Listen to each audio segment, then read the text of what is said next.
Hi friends, வணக்கம் and welcome back to the channel. இன்றைக்கி video பார்த்திங்கன்னா ஒரு டே இன் மை லைஃப் தான். டே இன் மை லைஃப்னால் என்னோடது பாப்பாவோடது எல்லாமே சேர்ந்தது. அதேமாரி இன்றைக்கி வந்து ரொம்ப ரொம்ப முக்கியமான ஒரு நாள் அப்படின்னு சொல்லலாம். என்ன அப்படிங்கிறது நான் வீடியோவில் லாஸ்ட்டில் சொல்கிறேன். அதேமாதிரி உங்களுக்கு வீடியோ பார்த்தாவே புரிஞ்சிடும்னு நினைக்கிறேன். ஸோ இன்றைக்கி காலையில் எந்திரிச்ச உடனே பார்த்திங்கன்னா நல்ல மழையாக இருந்தது. ஸோ அப்போவே கொஞ்சம் மூட் ஆஃப் ஆயிடுச்சு. என்னடா இது காலையிலேயே இப்படி மழை பெஞ்சிட்டு இருந்தால் இன்றைக்கி டே எப்படி இருக்குமோ அப்படிங்கிற ஒரு பயம் வேறு வந்துருச்சு. சரி அப்படின்ட்டு கொஞ்சம் நேரம் படுத்துகிட்டே இருந்தேன். அதுக்கப்புறமா ஒரு 6:30 அந்த டைமில் எந்திரிச்சிட்டேன். அப்போ பார்த்திங்கன்னா கொஞ்சம் மழை கம்மியாக தான் இருந்தது. ஸோ எந்திரிச்சோடனே நான் பல்லு தேய்ச்சி முகம் கழுவிட்டு தான் கிச்சனுக்கு போவேன். ஸோ அதை செஞ்சாச்சு. அதுக்கப்புறமா எப்போ மாதிரியே டீ வச்சுட்டு குடிக்கிறேன். இப்போ ஃபஸ்ட்டு நான் பால் டீ தான் குடிச்சிட்டு இருந்தேன். ஸோ ஹஸ்பண்ட் திடீர்னு பிளாக் டீ மாறிட்டார். அதனால் சரி நானும் பிளாக் டீ குடிச்சு பார்க்கலாம் அப்படின்ட்டு ஒரு 1 வீக் ஒரு 10 நாள் ஆச்சு. 1 வீக் 10 நாள் ஆச்சு. ஆனாலுமே ரொம்ப ரொம்ப மாற்ற எதுனா எனக்கு வயிறு கம்மியாக இருக்குது. ஏன்னா என்னென்ன தெரியல, இல்லாட்டி எனக்கு வயிறு ரொம்ப பெருசாக நம்ம ட்ரெஸ் எல்லாம் போட்டால் அசிங்கமாக நிற்கும். ஸோ அதனால் நான் ரொம்ப கவலைப்பட்டிருக்கேன். ஏன்னா நமக்கு எவ்வளோ ஸ்லிம் ஆனாலும் வயிறு மட்டும் இருந்தால் ரொம்ப போராக இருக்கும் பார்க்குறக்கே. ஒரு ட்ரெஸ்ஸு ஃபிட் ஆகாது.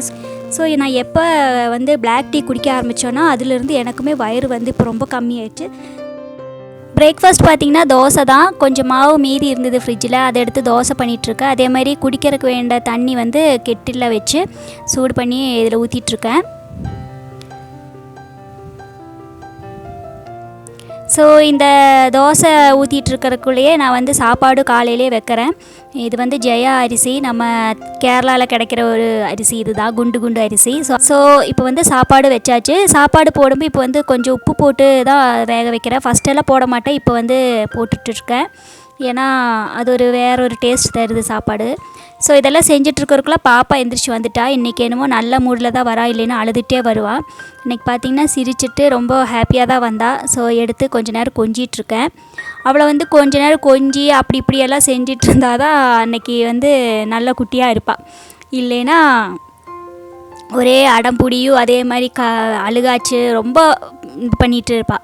ஸோ அவளை வச்சுட்டு நான் இப்போ தோசை ஊற்றியாச்சு. இது கடைசி தோசை. அதுக்கப்புறமா அவளுக்கு பால் காய்ச்சி கொடுத்துட்டேன்.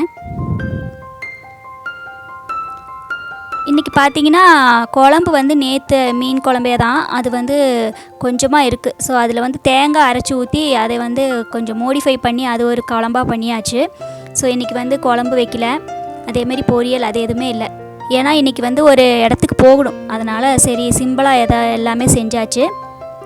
ஸோ இப்போ பார்த்திங்கன்னா தண்ணியில் அந்த ஒரு இது போட்டிருந்தேன். அது பார்த்திங்கன்னா இப்போ கொஞ்சம் நேரம் கழிஞ்ச உடனே ஒரு 1/2 மணி நேரம் கழிஞ்ச உடனே அது இந்த மாதிரி கலராக வந்திருக்கு.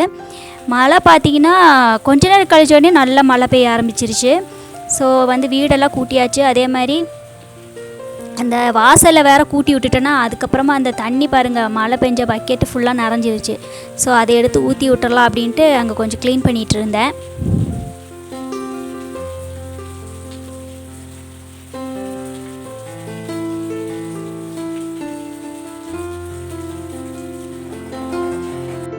இப்போ பாப்பாவோட கையில் நகைலாம் வளர்ந்துருந்துச்சு. ஸோ அதை வெட்டி விட்டுட்ருக்கேன். ஏன்னா குட்டி பிள்ளைகளுக்கு நகை வாரம் வெட்டணும், இல்லைன்னா அவங்க சொறிவாங்க. அதே மாதிரி அழுக்கு. இங்கே பார்த்தீங்கன்னா பாப்பா மண்ணிலெல்லாம் போய் விளையாடுவா. ஸோ அது ரொம்ப டேஞ்சர். அது நகத்துக்குள்ளே எல்லாமே போய் நிற்கும். ஸோ எப்படி போனாலுமே நான் வாரம் கண்டிப்பாக அவளோட நகத்தை வெட்டிடுவேன். சரி இப்போ குளிக்கலாம் அப்படின்ட்டு பாப்பாவுக்கு எண்ணெய் தேய்ச்சிட்ருக்கேன். நான் தேங்காய் எண்ணெய் குளிக்கிறதுக்கு முன்னாடியே அவள் தலையில் நல்லா தேய்ச்சி மசாஜ் மாதிரி பண்ணி விட்ருவேன். அதே மாதிரி பாடி ஃபுல்லாகவே தேய்ப்பேன். காய்ச்சின எண்ணெய் தான் தேய்க்கிறது. ஸோ இப்போ எண்ணெய் தீர்ந்துருக்கு. நீ செய்யணும். நார்மலாக இருக்கிற தேங்காய் எண்ணெய் தான் இப்போ அவளுக்கு தேய்ச்சி விட்டுட்ருக்கேன். அதுக்கப்புறமா நம்ம தோசையெல்லாம் ஊற்றுனதுக்கப்புறமா இந்த மாதிரி பாத்திரத்தில் ஒட்டிகிட்ருக்கோம் பாருங்கள் மாவை. அதை நம்ம நார்மலி எல்லாருமே கழுவி சுத்தம் பண்ணிடுவோம். ஆனால் நான் அந்த ஒட்டிகிட்ருக்கிறதெல்லாம் எடுத்து நல்லா மூஞ்சிக்கு போட்டு நல்லா மசாஜ் பண்ணி விடுவேன். அப்போ ஸ்க்ரப்பிங் மாதிரி ஆகும். இது பார்த்திங்கன்னா நம்ம புளிக்க வச்சுட்டு தான் நம்ம தோசை செய்கிறோம் இல்லையா, அதனால் நல்லா பாக்டீரியாலாம் இதில் இருக்குது. அதே மாதிரி விட்டாமின் எல்லாமே இதில் நிறையா இருக்குது இந்த மாவில்.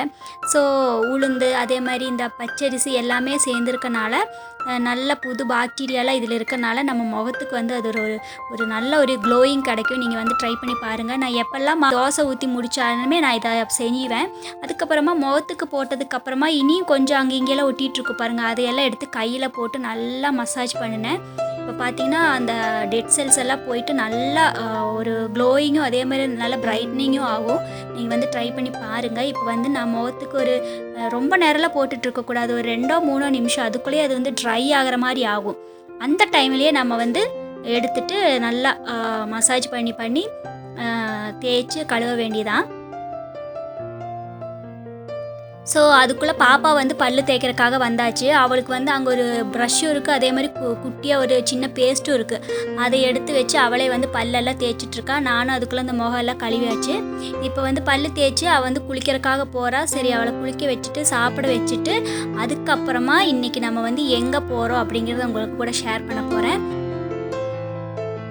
நம்ம பாப்பா வந்து ஃபஸ்ட்டாக பாலவாடிக்கு போகிறா. அதுக்காக இந்த பேக் வந்து ரொம்ப நாள் ஆச்சு, வாங்கி ஒரு 3 மாதமாவது இருக்கும், எங்கேயுமே எடுத்துகிட்டு போகல. அதேமாரி சரி, பாப்பா வந்து ஒரு மாதம் முன்னாடியே வந்து பாலவாடியிலேருந்து டீச்சர் வந்து இங்கே பாப்பாவை தெரியும், இந்த போகிற வழியிலெல்லாம் அவள் சத்தம் போட்டுட்டு அப்படியே இருக்கா இல்லையா, அதனால் அவங்களுக்கு தெரிஞ்சது. அவங்க வந்து கேட்டாங்க, பாப்பாவை விடுறீங்களா அப்படின்ட்டு. பார்த்தா பாப்பாவுக்கு 3 வயசு ஆகலை, இப்போ 2.25 தான் ஆகுது.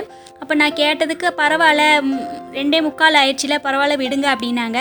சரி, பார்த்தா இன்றைக்கி வந்து கேரளாவில் எல்லா பாலவாடியுமே இன்றைக்கி திறக்கிறாங்க. அதனால் சரி அப்படின்னு சொல்லிட்டு இன்றைக்கி வந்து பாப்பா புதுசாக போகிறா. என்ன சொல்கிறது, அவளோட படிப்பு இல்லாட்டி அவளோட எஜுகேஷனில் லைஃப்பில் வந்து ஃபஸ்ட்டு அவள் வந்து காலடி எடுத்து வைக்கிறதே இந்த பாலவாடி தான். ஏன்னா அங்கே தான் அவள் வந்து அம்மா அப்பா இல்லாமல் வேற ஒரு ஆள்கிட்டேருந்து புதுசாக கற்றுக்கிறதோ டீச்சரை பார்க்குறதோ எல்லாமே ஃபஸ்ட்டு டைமுங்கிறனால எனக்கு வந்து ரொம்ப ஹாப்பியாக இருந்துச்சு. அதே மாதிரி பாப்பா எப்படி அங்கே போய் உக்காந்துருப்பாளோ இல்லை அழுவாளோ அந்த மாதிரி ஒரு பயமும் இருந்துச்சு. ஸோ போகிறதுக்கு முன்னாடி அவள் வந்து பேக்கில் வந்து ஒரு சின்ன வாட்டர் பாட்டிலோ அதே மாதிரி கர்ச்சீஃபு வச்சேன். அதுக்கப்புறம் பார்த்திங்கன்னா எல்லா பிள்ளைங்களுக்கும் கொடுக்கறதுக்காக ஒரு குச்சி மிட்டாய் இருக்குது பாருங்கள், அதையும் வாங்கியிருந்தேன். ஸோ அதெல்லாம் எடுத்துகிட்டு இப்போ வந்து போயாச்சு. ஸோ அங்கே போன உடனே நான் நினச்சேன் பாப்பா அழுவா அப்படின்ட்டு, ஒன்றும் அழுகாச்சே இல்லை. அவளுக்கு அங்கேருந்து வரும்போது தான் ரொம்ப கஷ்டமாக இருந்துச்சு. அவளுக்கு வந்து ஸ்கூல் போகணும் நல்லா இருக்குது அப்படின்னு சொல்லிட்டு, ஏன்னா நிறையா குழந்தைங்க அவளோட ஏஜுக்கு தகுந்த மாதிரி எல்லா குழந்தைங்க இருக்காங்க. அதே மாதிரி விளையாடுறதுக்கு பார்த்திங்கன்னா அங்கே என்னென்னமோ இருந்துச்சு. ஸோ அதெல்லாம் பார்த்தோன்னே அவளுக்கு ரொம்ப சந்தோஷம் ஆயிடுச்சு. பாப்பா வந்து பாலவாடிக்கு ஃபஸ்ட்டு குழந்தை. அது மாதிரி நிறைய குழந்தை இருந்தாங்க. சரி, இந்த குழந்தைகளெல்லாம் வந்து மாலை போட்டு வரவேற்றாங்க எல்லாருமே. ஏன்னா இதுக்கு முன்னாடி சேர்ந்துருப்பாங்க இல்லையா, அந்த குழந்தைங்க தான் மாலை போட்டு வெல்கம் பண்ணாங்க.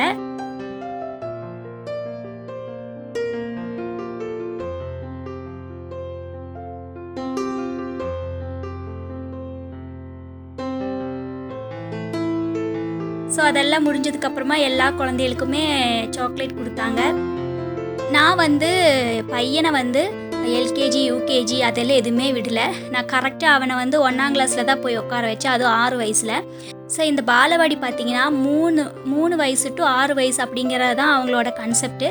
ஸோ நானுமே பாப்பா வந்து எல்கேஜி யூகேஜி எதுவுமே விட மாட்டேன் அப்படிங்கிற ஒரு இதில் தான் இருக்கேன். ஏன்னா அவங்கள வந்து இப்போவே ஸ்ட்ரெயின் பண்ணி ட்ரெஸ் கொடுத்து அது எனக்கு பிடிக்கவும் இல்லை. ஏன்னா பையனை நான் வந்து விட்டதே கிடையாது, கரெக்டாக 1ஆம் கிளாஸில் 6 வயசில். ஏன்னா மற்ற குழந்தைகள்லாம் விட என்னோடய பையன் கொஞ்சம் பேக்காக தான் இருந்தான். ஏன்னா அவனுக்கு ஏபிசிடி தெரியாது, 1 2 3 எதுவுமே தெரியாது, எழுத தெரியாது. ஆனால் வந்து படிக்கிறதுக்கும் அதே மாதிரி பார்த்தா புரிஞ்சுக்குவான்னு தவிர எழுதுறதுக்கு தெரியாது. ஏன்னா நான் வந்து பென்சில் பிடிச்சி எழுத வச்சதே கிடையாது.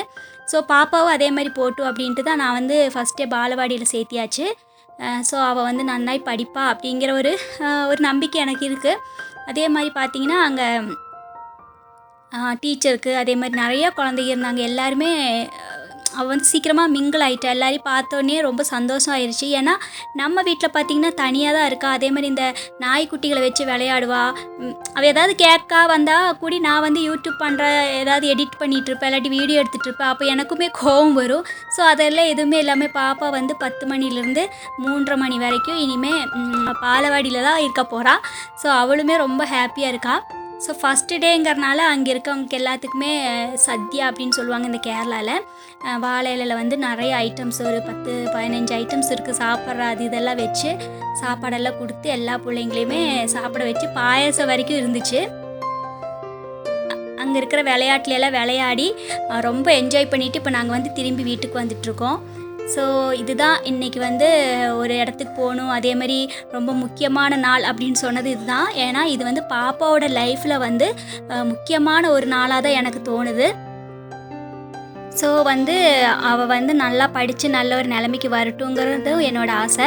ஸோ நீங்கள் இந்த வீடியோ பார்க்குறீங்கன்னா பாப்பாவை வந்து ப்ளஸ் பண்ணுங்கள். ஸோ இந்த வீடியோ பிடிச்சிருக்குன்னு நினைக்கிறேன். பிடிச்சிருந்தா சப்ஸ்கிரைப் பண்ணி சப்போர்ட் பண்ணுங்கள். உங்களை எல்லாரையும் நெக்ஸ்ட் வீடியோவில் பார்க்குறேன் ஃப்ரெண்ட்ஸ். பாய்.